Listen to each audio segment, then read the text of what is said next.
Hi there, math lovers, and we come forward with another problem for you, with another suggestion.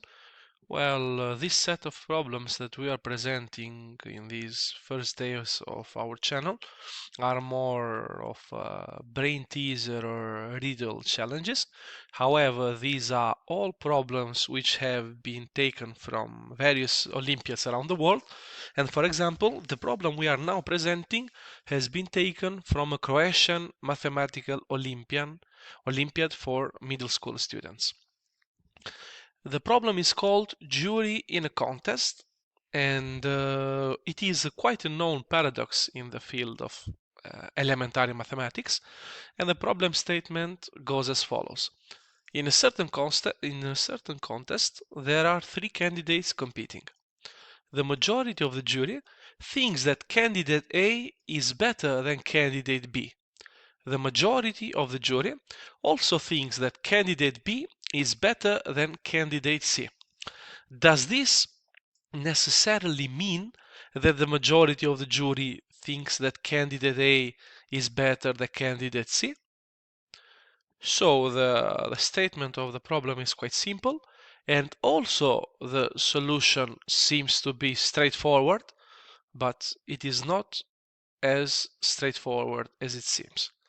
So please try to, let's say, wrestle with this problem and try to come up with a solution. If it does necessarily mean that if A majority thinks A better than B, B better than C, does this mean that A is better than C?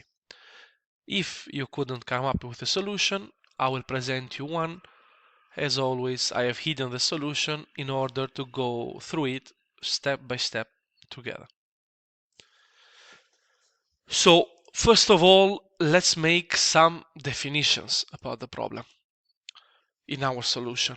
We will call the candidates candidate A, B, and C. In this case, one of the most important steps of the solution is to, let's say, to try and find out how many jurors will the jury have. And in this case, I have selected and I have opted for three jurors, and let's call them J1, J2, and J3. Now we have to come up with some kind of configuration, let's say some kind of evaluation from these judges or jurors, let's call them however you want. And in order to fulfill the two conditions of the problem, and to try and come up with such a condition that proves or disproves the problem statement. So, in this case, let's suppose the judge number one thinks that candidate A is better than candidate B, better than candidate C in this order. Judge 2 thinks C better than A, better than B in this order. And judge 3 thinks B better than C, better than A in this order.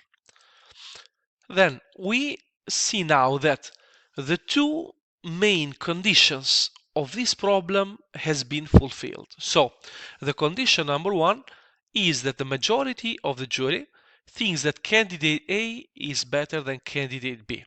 And this has been fulfilled because 2 out of 3 judges think that candidate A is better than candidate B.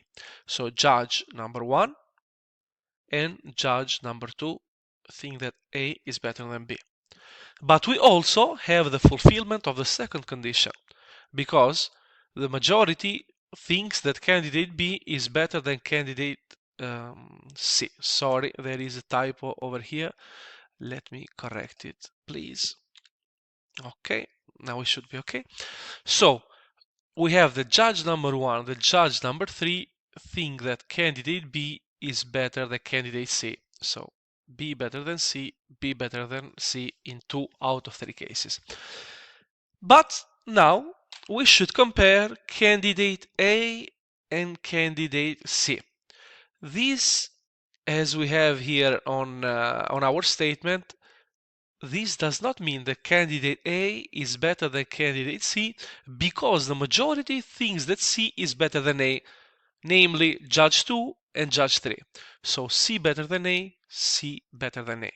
So we could prove that even though we fulfill the conditions of the problem, it does not necessarily mean that if the majority thinks that A better than B and B better than C, it does not mean that the majority of the jury will think that candidate A is better than candidate C with the configuration that we just explained.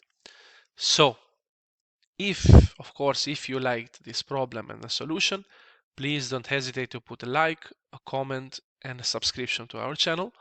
And see you in other videos. Thank you and have a nice evening. Bye.